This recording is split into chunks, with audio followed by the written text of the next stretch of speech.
I still feel like shit. What do you mean I'm fine? I'm not fine. I think something's still wrong.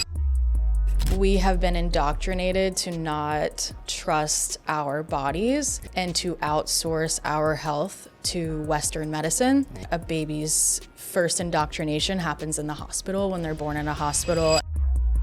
My hair was falling out. This is not what this person deserved. This guy's burnt out. He's holding a lot in. Your health will crash. Cancers. Yeah. Absolutely. Yeah. Something's been punted. No amount of pain, dysfunction, or suffering is normal. All we have is this meat suit that we're carrying around. A regulated nervous system literally turns you into a superhuman. The world can wait. What does a regulated nervous system make possible that people rarely think about?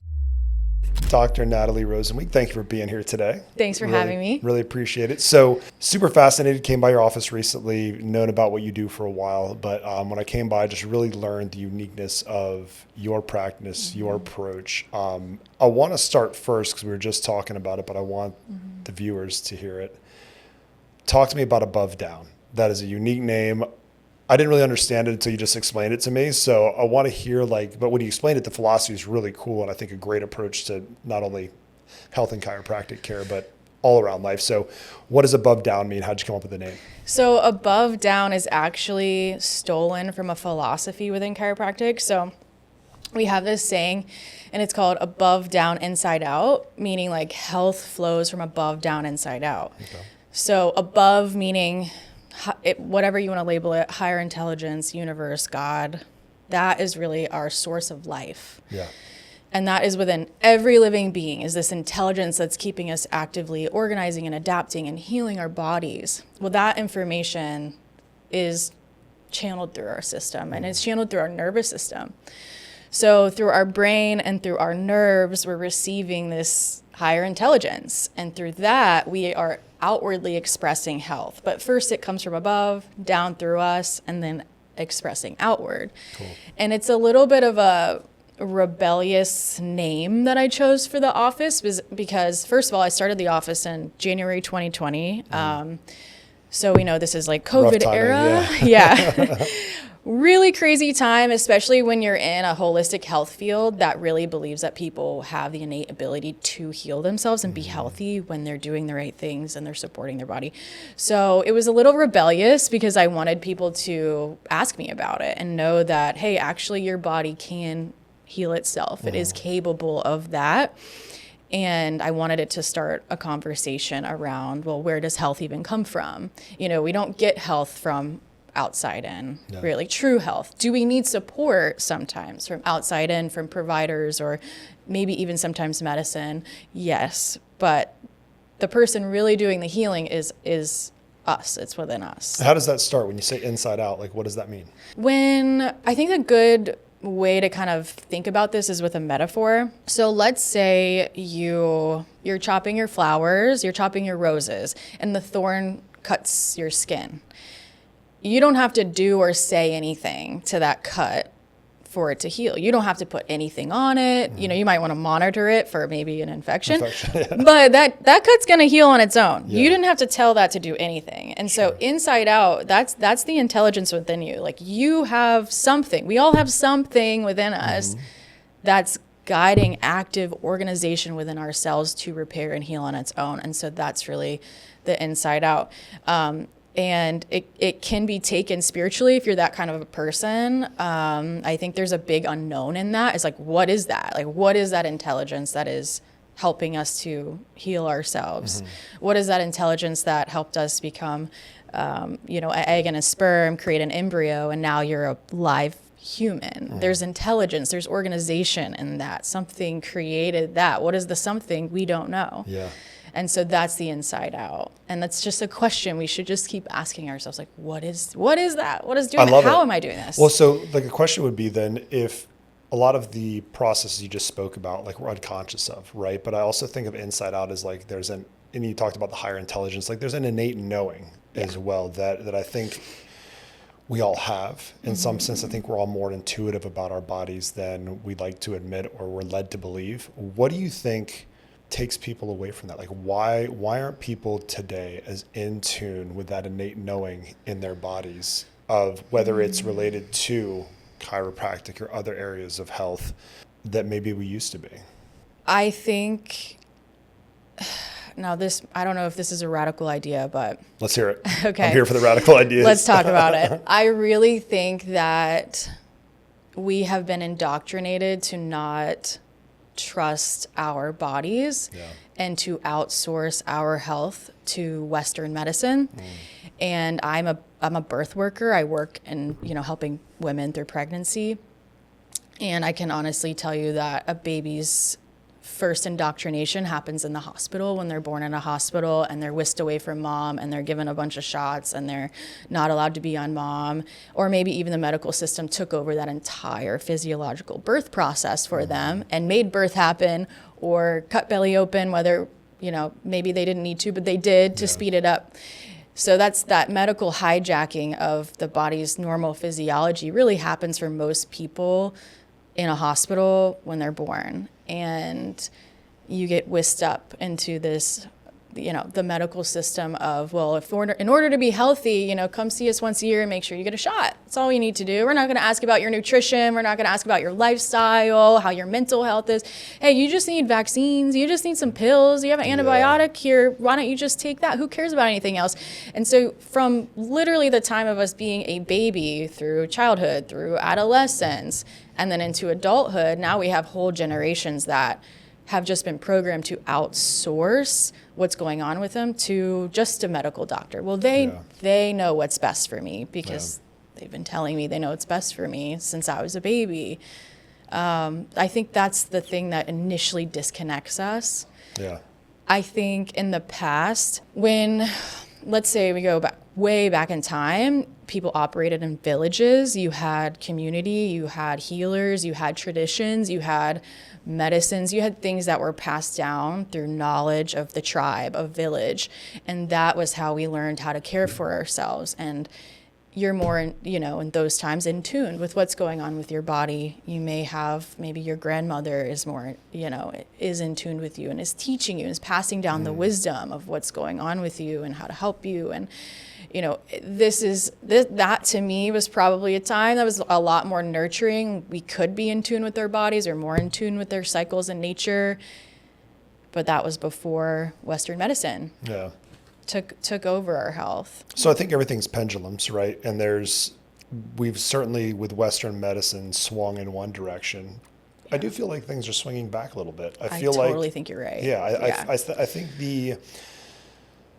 certainly I wouldn't take it as far as like mainstream adoption yet, or readoption, I guess would be the better word. But practices like yours, facilities like mine, give me hope that there are people out there that desire that kind of intuitive, right? And there's obviously needs to be some medical expertise around it. I'm not Diagnostics, saying of course. I'm not saying don't, just ignore medicine and do what you think you should do.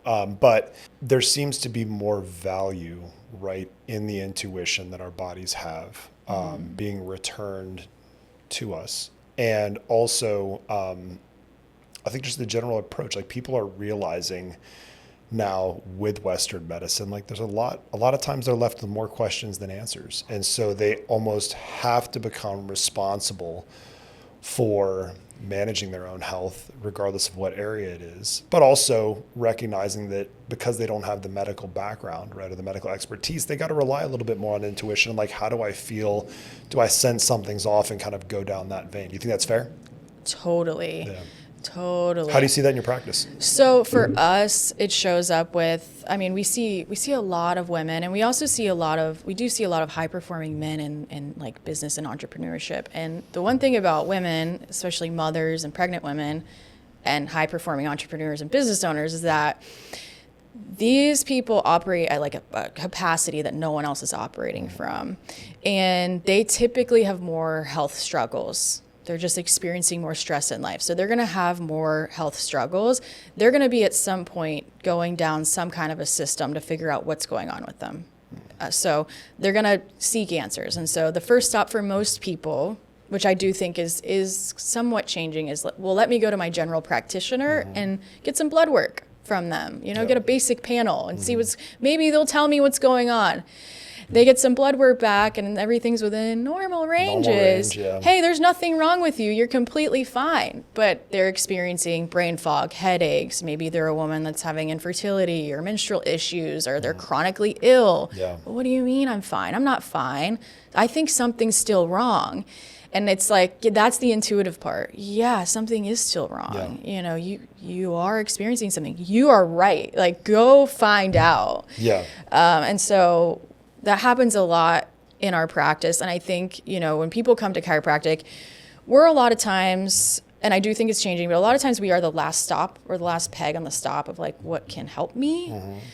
And they're like, I'm just desperate for anything. And they may not have tried something like functional medicine yet. Yeah. And so now they're telling me this, we're taking a detailed history.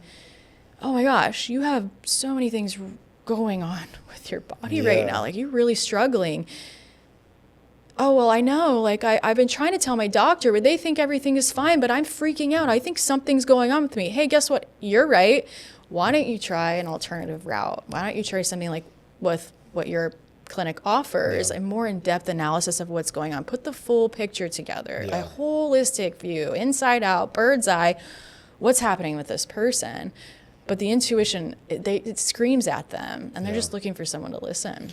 Yeah, and it's you hit the nail on the head. Like and again, this statement is not meant to say anything contradictory towards physicians, providers. It's the system, right? Like, the system doesn't allow them. Like, I know there are a lot of great people that are trying to do good work in the traditional healthcare system, but the way it functions, it doesn't allow them the time, energy, and care, the time to provide the energy and care to the individual that they need to really get to the root cause. It's like, just this generic decision tree that they go down as quickly as they can because they have 12 minutes with this patient before they have to see the next one. And it just, again, leaves people feeling like they need more, Totally. Yeah. Your practice specifically, I'd love to give us a quick, 2 minute, 3 minute explanation of the practice of what you guys do differently. But let's start there. Tell me about the practice. Okay. Yeah. So our office is not a traditional chiropractic office that you would normally see, especially in South Florida. Mm-hmm. So we are not a pain-based, symptom-based car accident type of practice.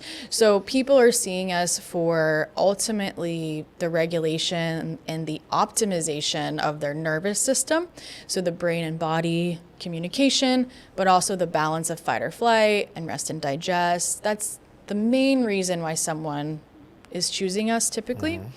We are more holistic, and so we do take a deeper look into that person's health profile to see, what is going on here beyond just maybe you are coming in with neck pain.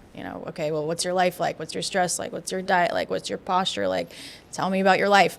So we can have a better understanding of truly what's happening with this person. And then we find out from there, how do we plug in and help? And so we're helping people with all different life stages. We help a lot of women, especially pregnant women, prepare for either getting pregnant, prepare for a great birth or postpartum.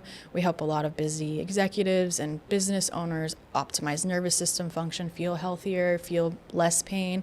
And we help kiddos and athletes function and optimize their brain body, but also their physical body, so everything's moving well there and feeling well. And then it's great because we have longer patient visits. So a typical chiropractic office, if you saw someone down the street, they are going to give you a 3-minute adjustment. The same person before you got the same adjustment. They're going to pop, pop, pop, crack your back, see you next time. And they're not invested in how you're actually doing. I've developed the above down method, and that method is really just a comprehensive approach. And so every time you come into the practice, we are actively asking you, like, how are you doing? How's your stress? How's your nervous system? How's your sleep? How's your digestion today? How is that big thing you came in with? And we're on a journey with them because we want to know, hey, is this all you need? Is the nervous system stuff all you need from us? Do you need another provider? Like, do you need a mental health counselor, functional medicine, Yeah. physical therapy? We really hold people, and like we actually want them to get better. We're very invested. So the longer patient visits allow us to do that, and allow us to really like curate and customize a program for them so that their body heals better, they feel better, and they also receive any extra additional support. And I think that's what people are really ultimately paying for, right? Because they're having to choose, do I go to the place that my insurance pays for, or do I come out of pocket and go see Dr. Natalie? And I think what they're choosing to pay for is that personalized care. It's not, and that's true for, I think, any cash pay health facility, ours included. It's like you're getting now, the reason you are paying for it and paying out of your own pocket and paying more is because it requires time, energy, and effort to create a customized program that fits you, not every patient that walks through the door, which is what insurance will get you within some respects. But that's the biggest difference I've seen. Would you agree with that? Yeah, totally. Yeah. And it's great to be able to give that kind of patient care. Yeah. It feels good. Yeah. It's fulfilling. It's more rewarding. Yeah. You really see people transform. Yeah. You know, I can't imagine going home at the end of the day and just feeling like I didn't really help anybody. I cracked 87 people today. Yeah, great. Yeah. Good. Awesome. I get it. Yeah. And look, for some people it works and it's great. And I know that there is value to be had in that. But I think that, again, there is a certain person, right? Yeah. That prefers a program that is built for them and is willing to pay for it, which is cool. Yeah. So thinking about your practice, in the most fascinating part to me was the pregnancy, right? Working with pregnant women. I think that's so cool. But what I wanted, kind of our conversation today to be based around, working with pregnant women, you're preparing their bodies for who they're becoming, right? How do we do that across all areas of life, not just in pregnancy?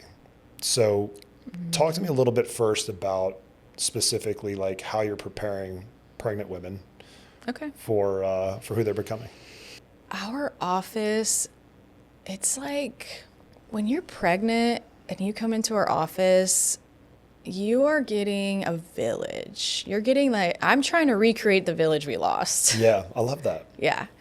And I think pregnancy, it's another one of those things that I think in general in healthcare that has just been like kind of brushed under the rug as something not important. Like, oh, you're going to get pregnant and then you'll have this baby. We'll do a couple ultrasounds, make sure you're not dying during the process. And then, but when you come into our office, we're actually proactively helping you manage the anxiety that comes with that by balancing your nervous system out. We're there to answer questions you might have, share stories from other pregnant women.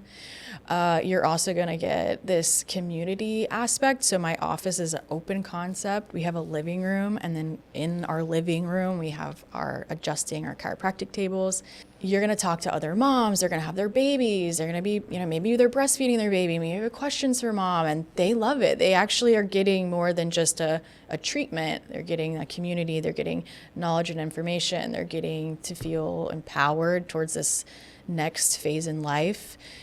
They're also, it's one of the few places I think that they feel like very heard, maybe not like gaslit about the symptoms, or they feel like what they're experiencing actually is really important. Maybe, the pain that they have is not, oh, well, you're pregnant, it's normal. It's like, we don't want you in pain. Yeah. We don't want you to suffer. And so I think they're getting to feel heard, validated, and then they're getting information, they're getting knowledge from us, from, the community and the other moms in there. And I think that's like helping them feel more confident, helping them feel more prepared for the process of becoming a mom or being a second-time mom. They already have a kid at home, so it'll be a lot harder this time. Yeah. So that's really the role that we play. And then when they become mothers and they're in that postpartum phase, we get to be the ones that hold them and make them feel extremely supported, which feels really good too. Yeah. And is a place where they can just like breathe and let go. So what do you think women are really coming to you for, right? Outside of just, hey, I'm in pain. Like what's underneath all that? Like what are they really searching for? That's a super great question. I think that like besides pain, women are like, I think they're coming to feel taken care of. Like, I really think they want to just feel cared for and like that.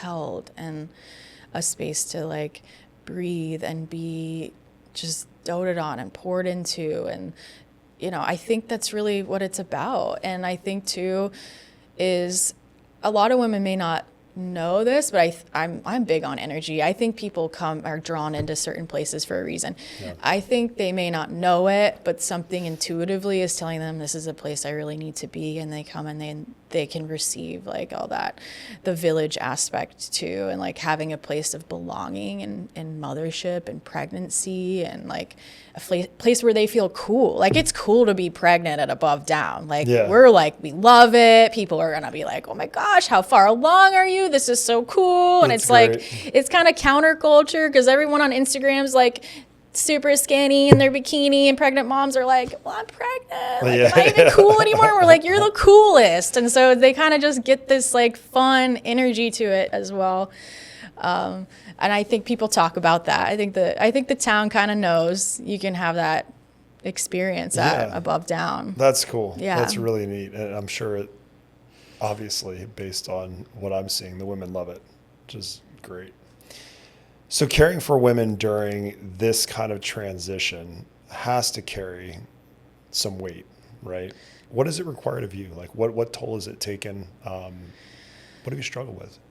I think the hardest part of it is, this is a tough like season of life for women to be going through. And I get to play a small part in it. And I'm the kind of provider that wishes I could take care of every problem for someone, and like every stress and every worry. And I wish I could be their OB and their chiropractor, or their, midwife and their doula. Like, I wish I could just be every person for them, because I just want them to have a good experience. I want them to have a really good birth. A lot of times that doesn't end up happening.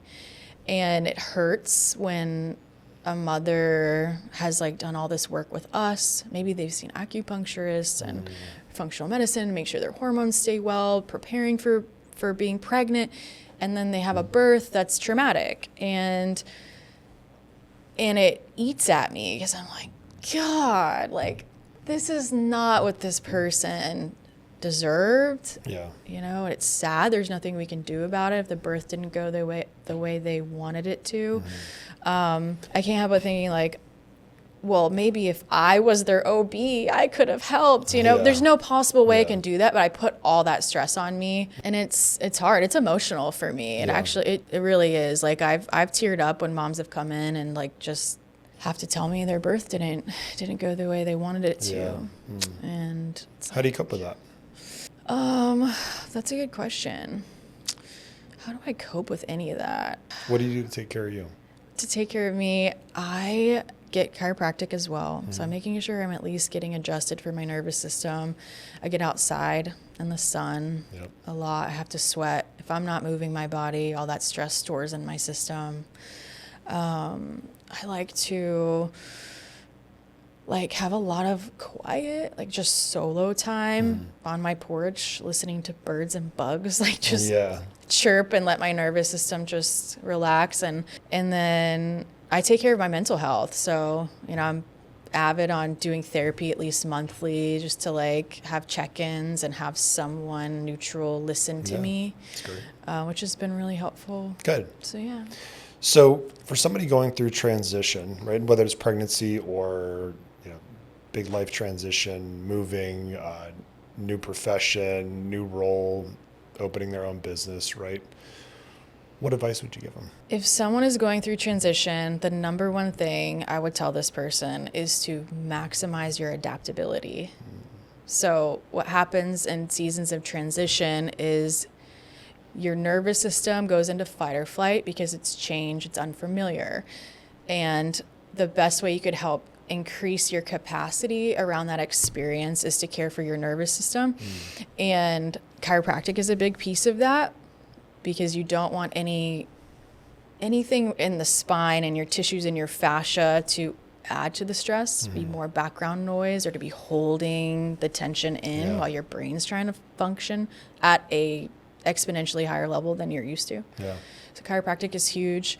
I also recommend, honestly, I've coached people on this. One of the biggest things you have to do is get your calendar out, like a month view calendar. And I tell them, you better schedule in your time for you. Yeah. I don't care if it's a 15-minute walk in the morning, a 15-minute journaling at night. You can find some time to set aside for just idle time for you and your brain to turn everything off. You got to. You have to. It's such a difficult thing to do. And I specifically have struggled with that for so long, just being in, and I'm curious to see, I mean, I know all people in today's society are susceptible to it, but I feel as though maybe males have a unique disposition to it, just kind of based on where we are in society. But I find myself, I'm realizing now it started when I had kids. That added stress of providing and like feeling like I had to be something for my kids and my family at all the time, that I could never turn it off. Like there was not a thing. There was a period of probably 8 years. There wasn't a thing that I was doing that was not producing value in some way. And exactly like you said, like I didn't have that time to just do something for the sake of doing it and enjoying it. It was like, no, I am, even going to the beach with my family was for the purpose of being a good and present dad, right? Or, and like even exercising, which I used to enjoy, was like exercising so that I could be a healthy, fit husband and father and provider for the family and set a good example. And like, so to hear you say that, right, as I'm kind of in the season of life where I'm recognizing the importance of that is pretty cool. Yeah. Do you see that a lot with your patients? Yes. Yeah. And I'm super passionate about men's well-being in this way. Yeah, I think it's really important, because I think that the difference in the feminine and masculine energy is like the masculine provider archetype will lock in and will literally sacrifice everything within themselves for everything externally, for everyone else, to make sure you're providing and leveling up and family's good and relationships good. It's like that's a lot that you're asking of your nervous system. Men really need brotherhood. You need other men to commune with and to turn your brain off to the constant giving and doing. You have to have that. It's really important. I've literally told a patient yesterday, I was like, I'm really intuitive too, so I pick up on like emotions and things that people are dealing with or have been dealing with, and I will just say it to you. And I had a patient yesterday, and I was like, this guy's burnt out. He's holding a lot in. I'm picking up on like holding in a lot of grief within his system. He's a high-performing male dad, business owner, everything. And I was like, you need at least one day in a cabin with just a journal and nothing else, just you. Like you have to find that one day. And then you also need to find like that brotherhood, like a group of men that are really good, solid men that share values with you, but you're just going and doing something fun and like you're feeling poured back into, like maybe a trip to the mountains or something to where you can fill your cup up, because you'll burn out, your health will crash. As you know, your labs are going to look bad if you keep burning yourself out. I got to the point, I mean, I think specifically about the transition between when we were opening the fountain and still had our gym. And the gym, it wasn't struggling, but it had its challenges. And of course, starting another new business had its challenges. And physically, like I looked sick, my hair was falling out, like to the point of just like I was dry heaving in the bushes, like outside of the gym in the morning, but not sick, just so stressed out and overstimulated. And like it got to this point where I was like, all right, something really has to change, and I've got to start taking care of me, because now it's manifesting physically in very visible ways, you know. And I think that men and women, but as men, I'll speak for what I know, like we normalize that, right? And maybe not to that extreme, but like that internalization of stress and of, hey, we have to always be on and always be performing and providing, and there's no room for you to enjoy your life. very detrimental, I've found.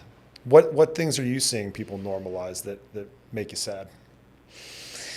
Well, that is a huge one, by the way. That's a huge one. I think for me, it's like,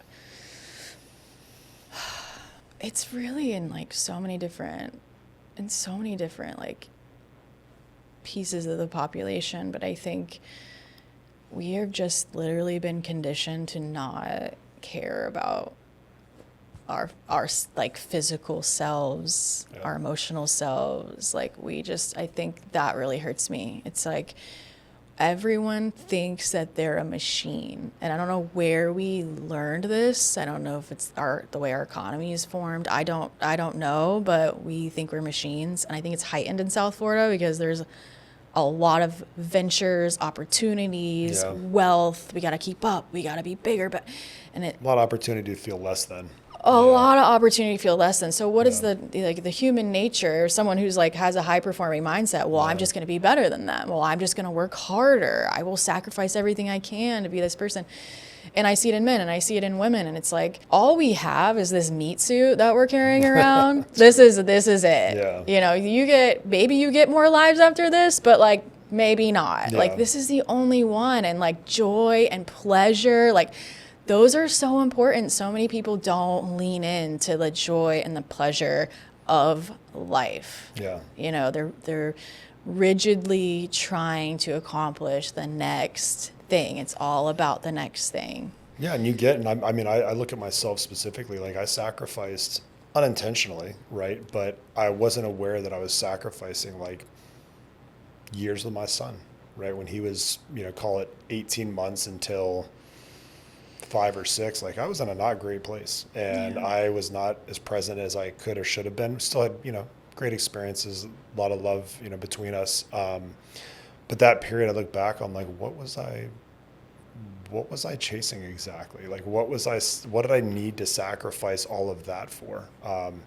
And, you talk about the meat suit, but I also look at like the spiritual impact it has. Mm-hmm. Like our souls and our spirits I think that was more damaging than the physical aspect, right? And such a departure from why we're here and what we're supposed to be doing. Mm-hmm. So it's interesting to see. I think we get a little lost from our true essence, our true selves, our inner child. Yeah. When Blake was 6 and he was outside looking at rocks and lifting them up and throwing them in the water and inspecting this cool bug and like getting dirt under his nails, like that was probably your essence, right? And I don't know anything about 100%. Okay. I get what you're saying. Okay. Yeah.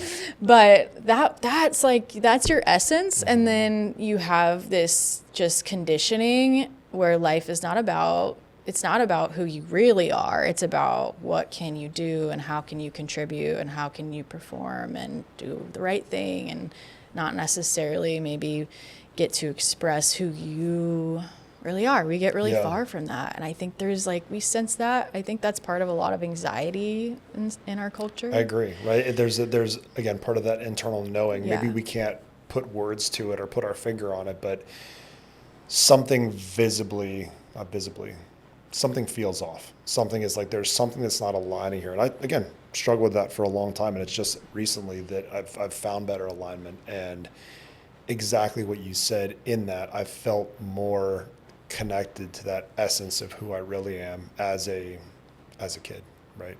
I think we start off as who we're supposed to be, drift away from it. And then part of it's maybe not going back to who we were, but figuring out how to get back to that and integrate it into life today as an adult, right? Which is challenging, but we figure it out. It's so tough. And I think it's okay to like, we have to have seasons for everything. If you have a big push in life, massive transition with maybe starting a new business, like you said, something like this is a push. Like this is like you are growing, conceiving, birthing something. Like you have to really focus. Yeah.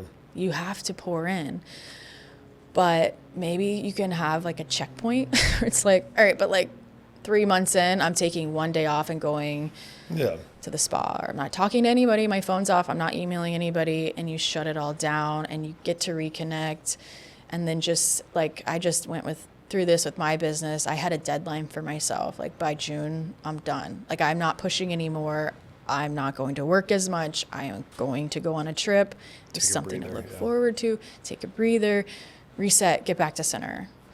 So I don't like to put judgment on ourselves either as people that have to go through hard things, because a lot of times it is survival mode and you have to be in that season, but there are small things you definitely should do and can do along the way to keep yourself from completely burning out. I think you can accomplish great things without sacrificing your physical and spiritual health, right? Like you can do it. It's got to be a conscious effort though, because everything in our society today pushes us towards, like you said, you're a machine, think about sports as kids, sacrifice the body, right? Like how many times do we hear that? Like, and it's almost like the same mantra as adults in the professional workspace, like sacrifice the body. Who cares if your hair's falling out and you're throwing up in the bushes and you know, you're not present at home with your wife and kids and you're stressed out constantly and anxious and irritable, and but sacrifice the body to go achieve that thing that you're trying to achieve.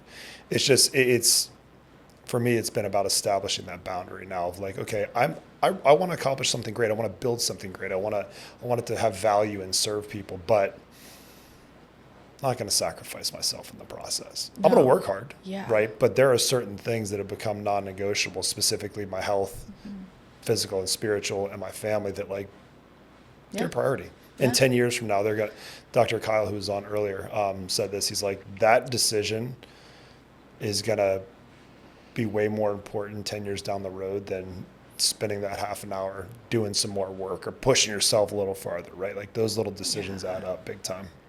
The world can wait. Yeah, it can wait. It can. We have more time than we think, right? It can. We don't have to do everything at hyperspeed. We just don't. So back to talking about your practice and your patients, right? How often do you hear your patients say, I thought this was just part of, let's say, pregnancy, or I thought this was just part of running a business, or I thought this was just part of this huge transition in my life? Are we just normalizing all this weird stuff? Yeah, we just normalize that we're breaking down and we're in pain and we have brain fog and headaches and can't sleep. It's just part of it. Like I hear that all the time, and I will check people right then and there. Hey, how do you check them? Like what do you say to kind of shake them and wake them up? Like, no, you've heard that for your entire 30, 40 years on this planet, but that's not it. How are you shaking them and waking them up? I have a really calm approach with them. So maybe not shaking them, right? Yeah. Sometimes I want to, but I'm like, chill out. Yeah. No, I usually just say, hey, listen, like, I know what you're experiencing and it's really difficult and I know it's really common, but that doesn't mean it's normal. Yeah. You know, it's no amount of pain, dysfunction, or suffering is normal just because we see it all the time. Yeah. And there is a possible life for you where you are not experiencing this. Yeah. And that's where we want to get you, to the point where like the suffering is so rare that you forgot it was even part of your life. Yeah. That's usually how I talk about it. I think it's important to point out, and you just said it, like normal doesn't mean great, okay, good. Like again, going most places and hearing that, okay, everything's normal doesn't mean you feel great, doesn't mean you're optimized. Certainly, like we see it all the time. People come in and they're like, yeah, I went into my doctor and did this and this, and then they said everything was normal, but I still feel like shit. And it's like, well, okay, because that doesn't mean optimized. That doesn't mean you're at your best. Like, not that you always have to be at your best, or again, don't want to make it performative, but it's like we have the opportunity to feel good, right? And enjoy life, live a life of purpose, right? Being really immersed in life. Like, why not pursue that? Yeah, totally. It's like, we just, even if you get to a space where you feel way more optimized and you're functioning more optimally than you used to be, you're still going to have to always like fine tune. You're going to be fine tune. You're going to veer off the path a little bit. You know, maybe it's like, oh, I've been doing great for a year now. I've had no pain. My labs are good. I've got energy. I'm sleeping. And then all of a sudden, I don't know, I have crazy allergies. I've never had allergies before. Well, guess what? We got a little something going on. We got to fine tune, bring you back to balance. Like life will keep throwing things at you no matter what. And if we're really invested in like ourselves, our health, and we're going to be on this journey forever. That is the most important thing that we're trying to convey to our clients currently is like, one, it's a journey. Yeah. Two, it requires faithful stewardship. Like your health is not, again, at some point along the line, we were convinced that you only do something about your health when a problem pops up, right? And the biggest challenge we face is educating people on like, no, especially, it's funny because we have a lot of high performing clients, right? That very successful individuals that come in and they steward their business. They steward their families. They're great husbands, fathers, wives, parents, and their business. They do a great job in managing their people, taking care of their customers, et cetera. But at some point they just decided their health was like this thing that like, yeah, we just kind of put it on autopilot because nothing's wrong, instead of taking that intentional stewardship of, we are going to carry and hold our health and treat it like all these other areas of our lives. Do you see that with your patients too? I do. I think what I see is that people over a period of usually years will just punt. They're just punting the issue forward to the future. I think one really good microscopic way of looking at this is people that are, like, say, in a really stressful season, they're on the grind, they're going really hard, and they're like, they don't feel right, but they haven't gotten sick yet. And then the second their nervous system has a moment to relax, they get this flu that lasts for 3 weeks. This just happened to me a couple months ago. Yeah. Sounds very like, personal. actually, Yeah. I'm not perfect. This happened to me because it's like, I was punting an issue. My immune system knew something was wrong probably long before I got that flu. The second my body could relax, my brain, my nerves were like, hey, let's heal this infection that's been like hiding out. You've been suppressing for you. You've been suppressing it because you're punting this issue, and now it's a lot worse because you didn't give me the chance to cleanse this out of your system months ago. Wow. So now You're gonna pay for it. Yeah. Guess what? Unfortunately, it was only the flu, right? Like, Yeah, you see that exactly. happen with much longer term, bigger issues, and sometimes devastating, right? Autoimmune conditions, cancers. Yeah. Absolutely. Yeah. Something's been punted. What does a regulated nervous system make possible that people rarely think about? A regulated nervous system literally turns you into a superhuman. I think one thing people don't realize about it is it is a lot to do with your emotions. So let's say, you're that person that's super reactive to maybe your kids or like in the car or whatever. It's going to help you emotionally, obviously. I think that makes the most sense to a lot of people. But the nervous system is controlling every single system in your body. So to become like a superhuman, you want to have a regulated nervous system because it's controlling your gut, it's controlling your lungs, your cardiovascular system. It's controlling everything. And when that's in balance, so there's two sides of our nervous system. You've got fight or flight over here. That's cortisol. That's breakdown. That's destruction. You've got rest and digest. That's that parasympathetic. That's healing and creation and adaptability. You can only operate in one or the other in an extreme sense. Ideally, we're somewhere in the middle, and they're kind of going back and forth with each other, but always staying in check. And that's where healing and growth actually happens. So from the time we're born through adulthood, if our nervous system's really regulated, we're actually healing from everything in our environment much better. And then when we need, let's say, additional support because we punted an issue and we go get help through maybe a functional medicine provider, a healthy nervous system is now this baseline to which everything else we do to help ourselves, we are now more resilient and adaptable and able to accept and receive the additional support. Yeah. It sounds foundational, right? And that's, Yeah. it's very much I've had other physicians on here, and their comments are always like, and that they also do some functional health stuff. It's like, gotta have the basics first. Yeah. A regulated nervous system being one of them, but also sleep, diet, exercise, like starting there and then building is going to allow the interventions that we do, for example, to be way more effective, right? Instead of just slapping a Band-Aid on something, right? It's like, let's get the foundation right first and then go from there. Yeah, totally. And it's discouraging when you do have someone that is not able to take the responsibility for their health in those other ways, in some foundational ways that they can do even at home.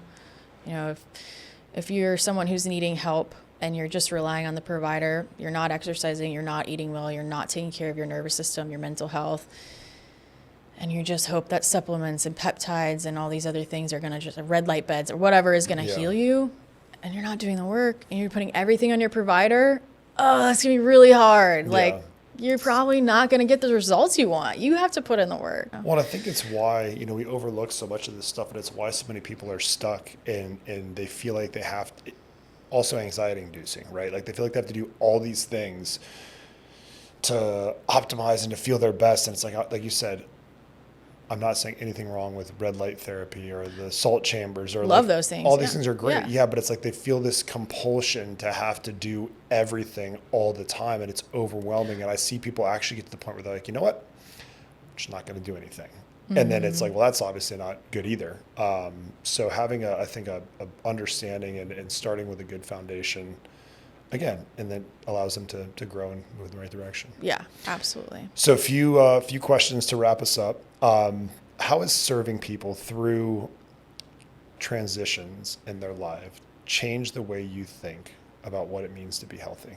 I don't know that it's changed the way what I think it means to be healthy, but I think it has shown me how much support is required during those periods a lot of times to express health. I love it. We need support. Yeah, we do. Mm-hmm. And I've found that in myself, even as, you hear these words or terms of like, support and community and village, right? And instantly a village of women pops into my mind. I found how important it is for me to have my village of guys and girls, but other men, like you said, that I can connect with. Like I joined this group C12, and it's like I have other men that I meet with regularly that I never had before. And I'm like, this is incredibly valuable, far beyond the the business side of it, but it's actually the spiritual and connective piece. And I'm like, this is actually a lot. It's fun, but it's also very nourishing. That's amazing. Yeah, it's pretty cool. What do you think let me ask you this question. If a patient walked into Above Down and never received treatment, what would you hope they left there having learned?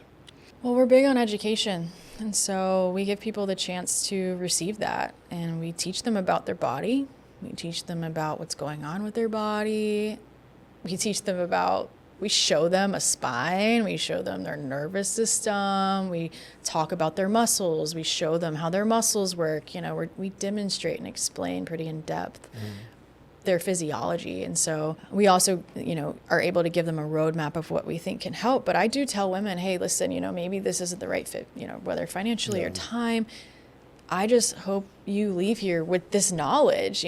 We don't even get that. We don't get taught anything at any other provider's office. So I give them this nice report. You could take this home, do what you want with it, put it on your refrigerator. Like maybe they're noodle on it. And 3 years from now, they can go get care because they understand their body better. And I just hope it just sparks something within them to focus on their physiology in a bigger way. Yeah. Like just lights up a light bulb. Like, oh, okay, well, I'm not crazy, and here's my body, and this is what is going on, so this makes sense to me.